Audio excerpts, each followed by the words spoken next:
Shalom saudaraku yang dikasihi oleh Tuhan Yesus Kristus.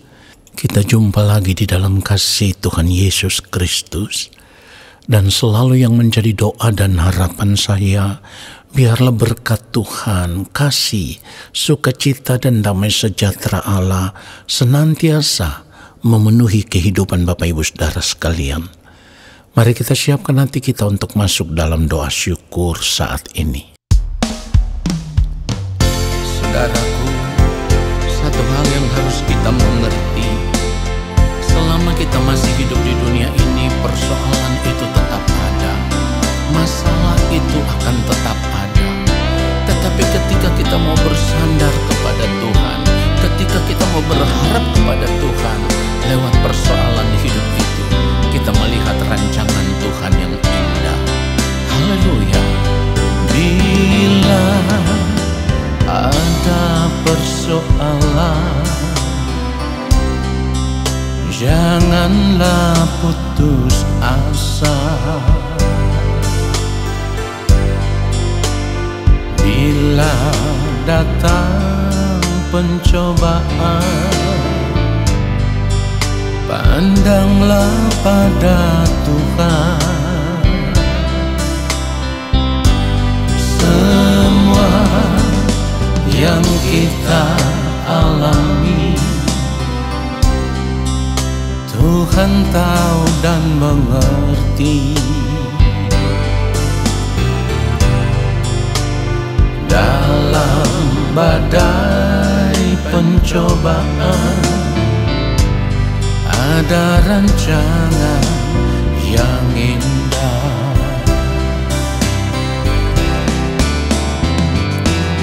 Lewat persoalan hidup, kita mengerti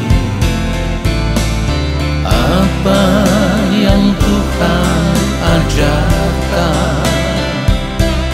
Lewat persoalan hidup, kita tahu apa yang Tuhan inginkan. Lewat persoalan hidup, kita melihat rencana Tuhan yang indah. Sebab semua rancangannya mendatangkan kebaikan.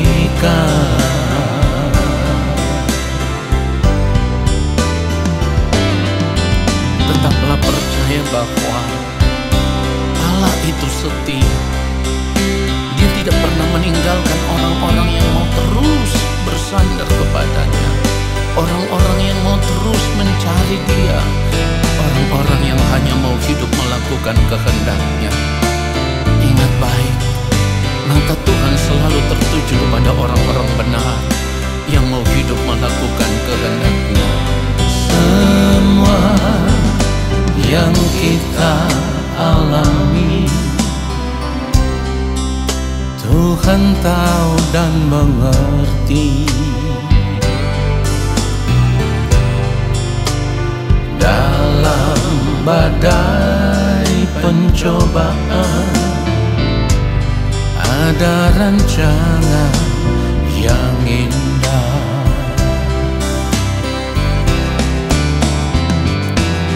Lewat persoalan hidup, kita mengerti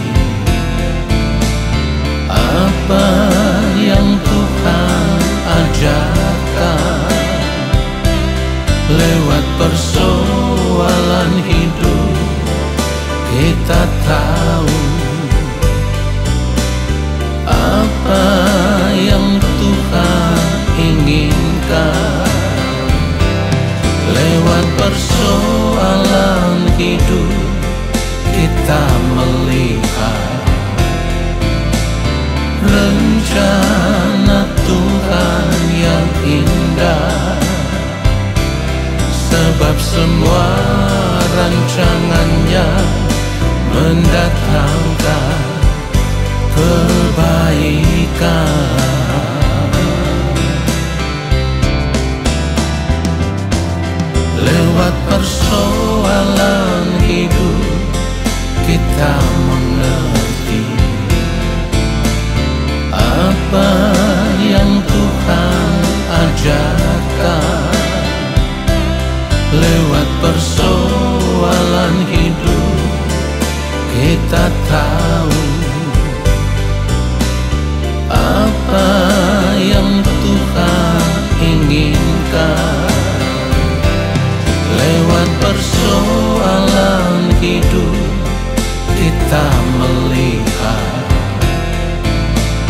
rencana Tuhan yang indah, sebab semua rancangannya mendatangkan kebaikan.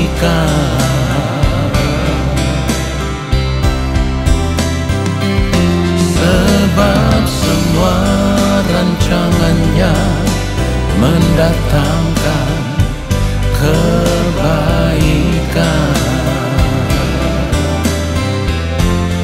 bagi yang mengasihi Dia.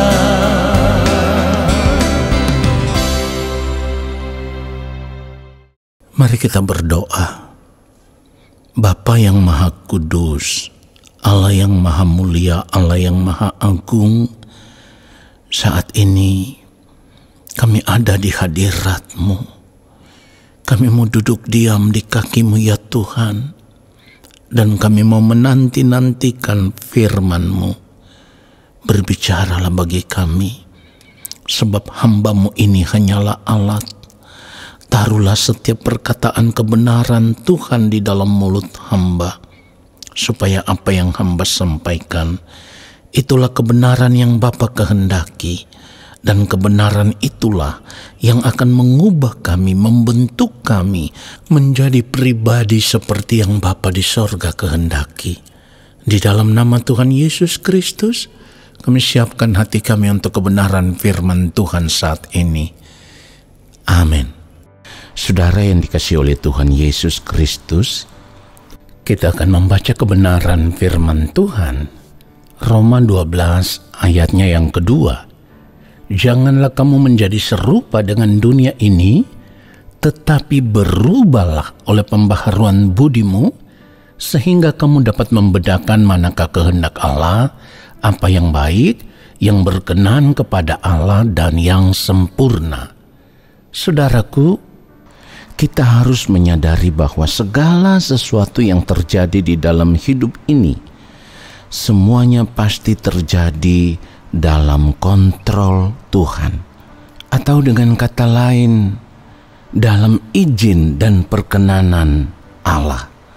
Namun demikian, tetap ada wilayah hidup manusia yang tidak akan diintervensi oleh Allah. Dan wilayah hidup itu adalah pikiran dan perasaan manusia.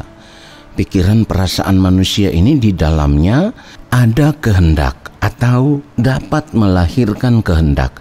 Saudaraku, sebagai orang percaya, kita dituntut untuk berubah. Ya, kita dituntut untuk berubah di dalam pembaharuan budi, supaya kita dapat membedakan manakah kehendak Allah, apa yang baik, yang berkenan kepada Allah, dan yang sempurna. Jadi kita harus berubah. Kalau kita tidak berubah, kita tidak dapat mengerti apa yang menjadi kehendak Allah. Nah, mungkin selama ini kita berpikir bahwa seseorang yang benar-benar mau bertobat akan bisa berubah secara otomatis ketika Allah akan masuk di dalam pikiran dan perasaan lalu mengubah orang tersebut. Tetapi perhatikan baik, ini pemahaman yang keliru, saudaraku, sebab Allah tidak akan pernah mengintervensi kehendak bebas manusia. Nah, perubahan dalam diri seseorang atau perubahan di dalam diri kita, ya, tidak bisa terjadi secara otomatis atau secara mistis, sebab Tuhan selalu mengubah setiap orang. Tentu setiap orang yang mau berubah, ya, Tuhan akan mengubah melalui peristiwa-peristiwa hidup atau kejadian-kejadian yang terjadi atau yang dialami di luar, ya. Jadi bukan di dalam pikiran dan perasaan. Nah, saudaraku, salah satu contoh perubahan yang bisa kita lihat secara nyata itu terjadi di dalam diri Petrus. Petrus tidak diubah secara mistis, tidak diubah secara otomatis, walaupun dia berjalan bersama-sama dengan Tuhan. Tetapi lewat peristiwa hidup, baru Petrus berubah. Ketika Petrus berkata kepada Tuhan bahwa ia rela mati untuk Tuhan, memberikan nyawanya untuk Tuhan.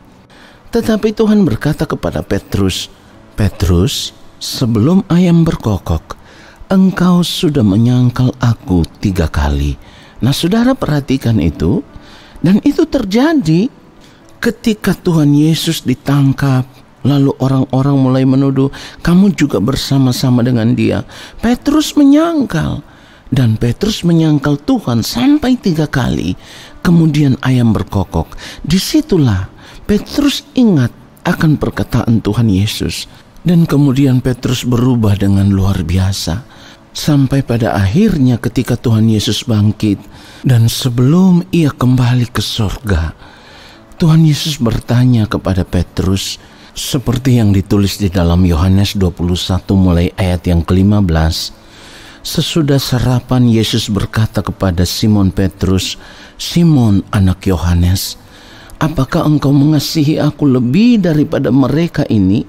Jawab Petrus kepadanya, benar Tuhan, engkau tahu bahwa aku mengasihi engkau. Kata Yesus kepadanya, gembalakanlah domba-dombaku. Kata Yesus pula kepadanya untuk kedua kalinya, Simon anak Yohanes, apakah engkau mengasihi aku? Jawab Petrus kepadanya, benar Tuhan, engkau tahu bahwa aku mengasihi engkau. Kata Yesus kepadanya, gembalakanlah domba-dombaku. Kata Yesus kepadanya untuk ketiga kalinya, Simon anak Yohanes, apakah engkau mengasihi aku? Maka sedih hati Petrus, karena Yesus berkata untuk ketiga kalinya, apakah engkau mengasihi aku? Dan ia berkata kepadanya, Tuhan, engkau tahu segala sesuatu. Engkau tahu bahwa aku mengasihi engkau. Kata Yesus kepadanya, gembalakanlah domba-dombaku. Nah saudaraku, perhatikan itu. Berawal dari penyangkalan Petrus terhadap Tuhan Yesus.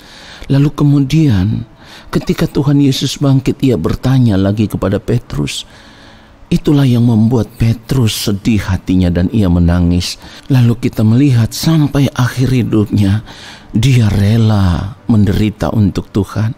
Oleh sebab itu kita harus mengerti bahwa lewat peristiwa-peristiwa hiduplah Tuhan mau membentuk kita, Tuhan mau mengubah kita supaya kita semakin hari menjadi pribadi seperti yang Bapa di surga kehendaki.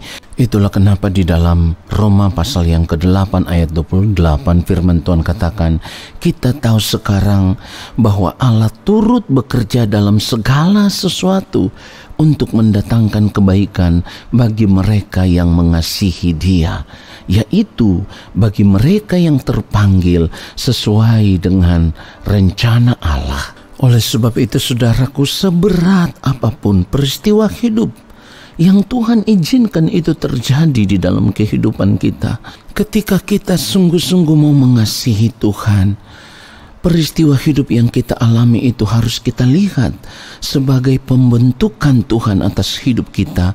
Sebab lewat peristiwa hidup itulah ada teguran Tuhan, ada nasihat Tuhan, ada yang ingin Tuhan sampaikan kepada kita.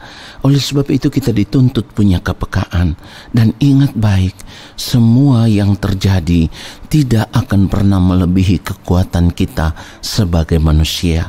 Sebab di saat kita sudah tidak mampu, Tuhan pasti memberikan jalan keluar yang terbaik. Dan disitulah kita akan melihat Dia sebagai Bapa yang setia, yang selalu siap sedia menolong anak-anaknya di dalam segala keadaan ketika kita benar-benar hidup mengasihi Dia. Kiranya kebenaran firman Tuhan ini memberkati kita semua. Mari kita berdoa saudaraku. Bapa yang Maha Kudus, kami mengucap syukur untuk kebenaran firman-Mu yang sudah menyadarkan kami bahwa selama kami masih hidup di dunia ini, hal yang terutama yang harus kami lakukan adalah kami harus berjuang untuk mengalami perubahan dari hari lepas hari, supaya semakin hari dengan perubahan dalam keadaan hidup kami ini, kami boleh menjadi pribadi yang semakin berkenan. Kami boleh mengerti apa yang menjadi kehendak Allah Bapa di sorga, apa yang baik, yang berkenan kepada Allah Bapa, itulah yang kami lakukan di dalam kehidupan kami. Ya Bapa, walaupun ada begitu banyak persoalan, tantangan, dan masalah, tetapi kami percaya jika kami terus bersandar kepadamu ya Allah, maka segala sesuatu yang terjadi di dalam kehidupan kami, Tuhan akan menolong kami. Lewat persoalan itu kami akan semakin mengerti apa yang Tuhan kehendaki, yang akan membuat kami terus semakin hari semakin berubah. Batinia kami semakin hari semakin dimurnikan.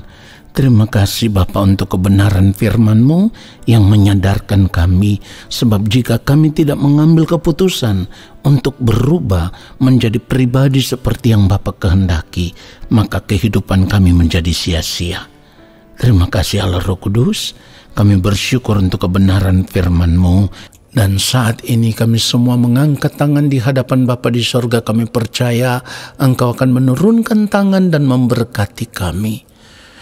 Turunlah atas kehidupan kami segala berkat kasih karunia daripada Allah Bapa di sorga, rahmat cinta kasih yang berlimpah-limpah dari Gembala Agung yang mulia Tuhan Yesus Kristus, di dalam persekutuan yang manis dengan Roh Allah yang kudus, menyertai langkah hidup kami dan memberkati kami sekarang dan sampai selama-lamanya.